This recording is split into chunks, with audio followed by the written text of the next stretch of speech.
С 24 по 27 ноября по всему миру проходит грандиозная ежегодная распродажа «Черная пятница».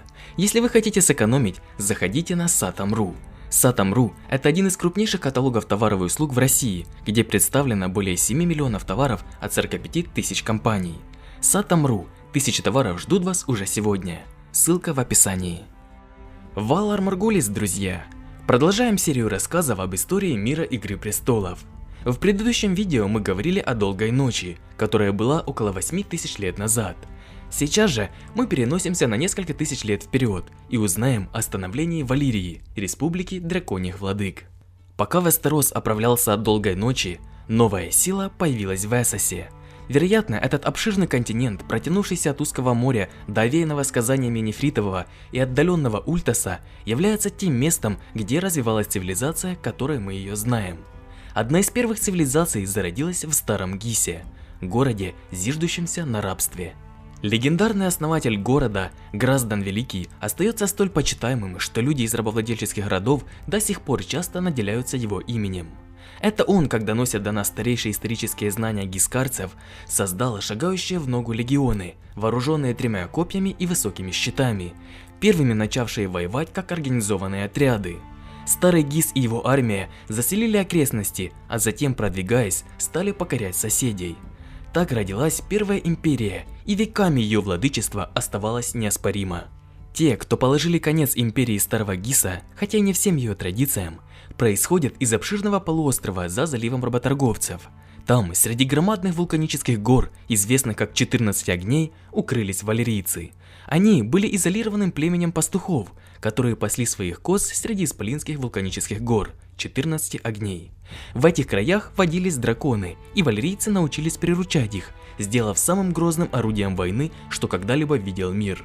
После этого, примерно за 5000 лет до завоевания Эйгона, началось возвышение города-государства Валирия. Истории, которые валерийцы рассказывали о себе, гласили, что они происходили от драконов и приходились роднёй тем, кем повелевали. Если со слов валерийцев они происходили от драконов, то как тогда появились сами драконы? На этот счет есть несколько легенд. Жители Валирии уверяли, что драконы есть порождение 14 огней, тогда как в Кварте сказки повествуют, будто бы некогда в небе была вторая луна. Однажды эта луна обожглась о солнце и треснула, словно яйцо, и миллион драконов высыпался из нее. Ашайские предания многочисленны и запутаны, но некоторые тексты неимоверной древности утверждают, что драконы впервые пришли из тени, и на этом месте познания нас подводят. Со слов историков Ашая, народ столь древний, что ему не было именования, первым приручил драконов и привел их в Валирию, где обучил валерийцев своим наукам, прежде чем пропасть со страниц летописей. Однако, если народ тени первым приручил драконов, то почему они не завоевывали, как это делали валерийцы? Похоже на то, что свидетельство валерийцев вернее. Но когда-то драконы были и в Вестеросе, задолго прежде того, как пришли Таргариены. Так гласят наши собственные легенды и истории. Если драконы возникли из 14 огней, то они должны были распространиться по большей части известного мира ранее, чем были приручены. И тому есть подтверждение. Ведь драконьи кости обнаруживались и на севере, вплоть до самого Иба, и даже в джунглях Саториоса. Но валерийцы седлали и подчиняли драконов, как не смог никто другой. У валерийцев никогда не было короля или императора. Они называли себя Фригальдом, потому как все граждане, владевшие землей, имели право голоса.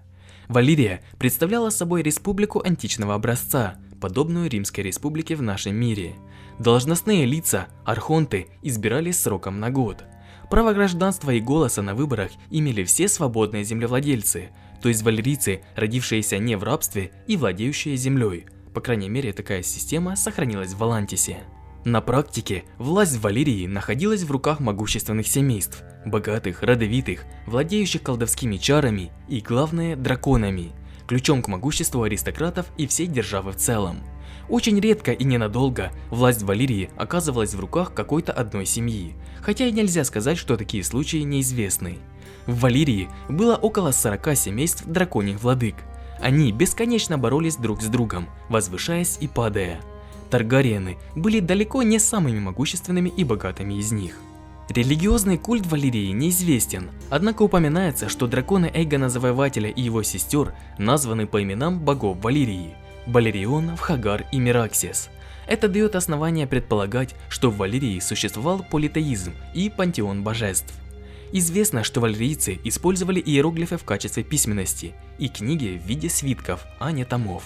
Жители Валерии обладали белокурыми волосами с серебряным отливом либо золотым и глазами фиалковыми, цвета индиго, пурпурными или густо-фиолетовыми. Именно такая внешность отличала представителей Таргариенов, а также Веларионов и других немногочисленных домов выходцев из Валерии.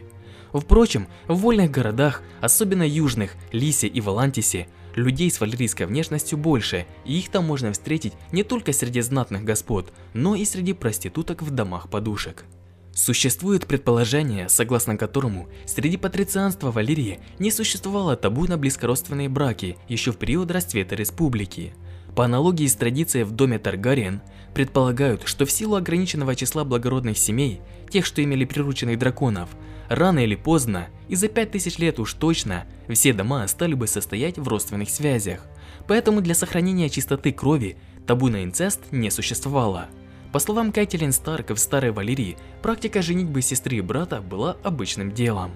Во времена подъема Валерии самым могущественным государством Эссоса была Гискарская империя, или Старый Гис. Это рабовладельческое государство по ту сторону Горестного залива за столетия покорило огромные территории с помощью великолепно вымуштрованных легионов. 5 великих войн между Валерийским Фригальдом и Старым Гисом во времена, когда мир был молод, превратились в легенды. Пламенные кровопролития, каждая из которых завершалась победой валерийцев над гискарцами. И в ходе 5-й последней войны Фригальд предпочел убедиться в том, что 6-й не произойдет. Древние кирпичные стены Старого Гиса, воздвигнутые Гразданом Великим в незапамятные дни, были разрушены до основания. Колоссальные пирамиды, храмы и дома предавались драконьему огню. Поля засеивались солью, известью и черепами. Многие гискарцы были убиты, а прочие порабощены и сгинули, трудясь на своих покорителей. Гискарцы стали еще одной частью новой Валерийской империи и с течением времени позабыли язык, на котором говорил Граздан, вместо него обучившись высокому валерийскому. Так находят гибель одни империи и возвышаются другие. То, что ныне сохранилось от некогда гордой империи Старого Гиса, есть жалкие остатки нескольких городов, что подобны цепляющимся к телу залива работорговцев язвам, и еще один, претендующий на звание возрожденного Старого Гиса. Ибо после Рока, похоронившего Валерию, города залива работорговцев смогли сбросить последние из валерийских оков и начать управлять сами собой поистине, а не изображать вольность. Оставшиеся от гискарского народа немедля восстановили торговлю рабами. Но только если раньше они получали их в завоеваниях, то теперь они покупали их и разводили. Из кирпича и крови выстроен Астапор, и из кирпича и крови его люди. Говорится в старом стихе, посвященном красным кирпичным стенам города и крови, пролитой тысячами рабов, кои жили, трудились и умирали, сооружая их. Управляемый людьми, именующими себя добрыми господами, Астапор более всего известен благодаря созданию оскопленных рабов-солдат, которых называют безупречными. Это мужи с самого отрочества возращенные так, чтобы быть неустрашимыми воинами, не чувствующими боли. Астапорцы похваляются, что в безупречных возвратились к жизни шагающие в ногу легионы Старого Гиса. Однако те люди были свободны, а безупречные нет. О Юнкае, желтом городе, немногое нужно сказать, поскольку это пресквернейшее место. Люди, правящие им, зовут себя мудрыми господами. Они погружены в разврат, поскольку продают постельных рабов, мальчиков-шлюх и хуже того. Наиболее грозным из городов залива работорговцев является древний Меэрин. Но, как и прочие, это разрушающееся место, а населяет его лишь только от того числа, что он вмещал во времена Старой Империи. Его стены из многоцветного кирпича заключают в своих пределах бесконечные муки, ведь великие господа Меэрина обучают рабов биться и гибнуть ради их увеселения в пропитанных кровью боевых ямах.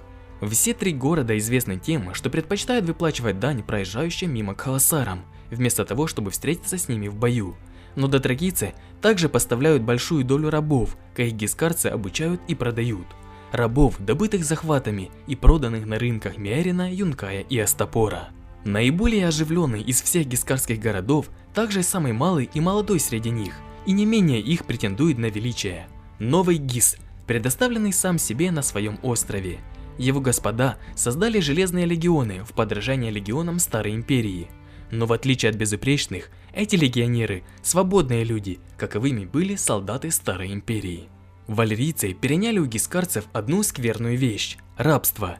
Гискарцы, которых они покорили, стали первыми, кто был ими порабощен, но не последними. Пылающие горы 14 огней были богаты рудой, и валерийцы жаждали ее. Медь и олово для бронзы, шедшей на вооружении памятники. После железа для стали их легендарных клинков. И всегда золото и серебро, чтобы платить за все это. Свойства валерийской стали всем известны и являются плодом многократной перековки железа, дабы сбалансировать и удалить примеси, равно как и использование заклятий или же умений нам неизвестных, с тем, чтобы придать получившейся стали противоестественную крепость. Эти умения теперь утрачены. Хотя кузнецы Квахора заявляют, что им известна магия, позволяющая перерабатывать валерийскую сталь без потери ее крепости и непревзойденной способности держать заточку. Число оставшихся в мире валерийских клинков может исчисляться тысячами, но в 7 королевствах их всего лишь 227, как сообщает опись архимейстера Тургуда, и некоторые из них с тех пор могли пропасть со страниц истории или быть утеряны. Никто не может сказать, сколь многие сгинули, трудясь в валерийских копьях, но число это достаточно велико, чтобы превышать всякое разумение. С ростом Валерии возрастала и ее нужда в руде, ведшая в свою очередь к росту завоеваний, наполнявших копии рабами. Валерийцы расширяли пределы империи во всех направлениях, проникнув на восток дальше гискарских городов и на запад до берегов Эссоса, куда не вторгались и гискарцы. Именно сей первый прорыв новой империи приобрел великую важность для Вестероса и будущих 7 королевств. Тогда как Валерия желала завоевывать все больше земель и народов, некоторые бежали в поисках спасения, отступая перед валерийской волной. На берегах Эссоса валерийцы выстроили города, известные нам под именем Вольных. Происхождение их разнятся. Квахор и Норвас основаны вследствие религиозных расколов. Другие, такие как Старый Волантис и Лис, являли собой в первую очередь торговые колонии, заложенные состоятельными купцами и дворянами, выкупившими право управлять собой как клиенты Фригельда, а не его подданные. Эти города избирали собственных вождей, а не подчинялись присланным для надзора за ними архонтами из Валерии, зачастую восседавших на драконах. Некоторые истории выдвигают предположение, что Пентас и Ларат принадлежат к третьему виду, городам, существовавшим до прихода валерийцев, чьи правители присягнули Валерии и так сохранили свое право на местное правление. В эти города валерийская кровь пришла вместе с переселенцами из Фригельда и с политическими браками, кои крепче привязали их к Валерии. Нет сомнений в том, что Бравос выделяется среди вольных городов. Его основали не собственные граждане и не воля Фригельда, но вместо того рабы. Рассказы бравосийцев открывают, что огромная рабовладельческая флотилия, собиравшая дань людьми у земель Летнего и Нефритового морей, однажды пала жертвой восстания рабов. Успех его был обеспечен ввиду того, что валерийцы имели обыкновение использовать рабов в качестве гребцов и даже моряков, и те присоединились к восстанию. Завладев флотом, они поняли, что поблизости не было места, могущего послужить им укрытием от Фригельда. И тогда рабами было решено отправиться на поиски земли, удаленной от Валерии и ее подданных. Они основали собственный сокрытый город. По легенде, это лунные певчие провидели, что флоту следует отправиться далеко на север, к забытому всеми уголку Эссоса, к заливаемым приливам берегам, солоноватым водам и туманам. Там рабы заложили основы своего города. На протяжении веков жители Бравоса пребывали скрытыми от мира в своей отдаленной лагуне. И даже разоблачившись, Бравос продолжал быть известен как тайный город. Бравосийцы были народом, который не был народом. Множество рас, сотни языков и сотня богов. Все, что они имели общего, был валерийский, являвшийся общим торговым языком Эссоса. И тот факт, что они стали свободны, а ранее были рабами. Лунные певчие почитались за то, что привели их к их городу. Но мудрейшие из освобожденных рабов постановили, что ради общего объединения им должно принимать всякого бога, которого принесли с собой рабы, не чтя ни одного из них превыше другого. Вкратце, имена и числа народов, повергнутых Валерии, неизвестны нам и по сей день. Записи, ведшиеся валерийцами об их завоеваниях, большей частью погибли во время Рока. И мало кто из тех народов, если таковые были, задокументировали свою историю таким способом, каковой сумел бы пережить владычество Фригельда. Немногие, подобно Райнарам, смогли продержаться против валерийской волны века либо тысячелетия. Говорится, что Райнары, основавшие великие города на Ройне, первыми постигли ремесло обработки железа. Кроме них, союз городов, позже названных королевством Сарнор, пережил валерийскую экспансию благодаря неохватной равнине, что отделяло их от нее. Но лишь для того, чтобы эта равнина и населявший ее народ, дотракийские конные владыки, стали причиной падения Сарнора после Рока. Те, кто не желали стать рабами, но были не в силах противостоять мощи Валерии, бежали. Многие не сумели и ныне забыты. Но один народ, высокий и светловолосый, сделавшийся отважным и непреклонным благодаря своей вере, преуспел в бегстве от Валерии, и народ этот – андалы. Но о них поговорим в следующем видео.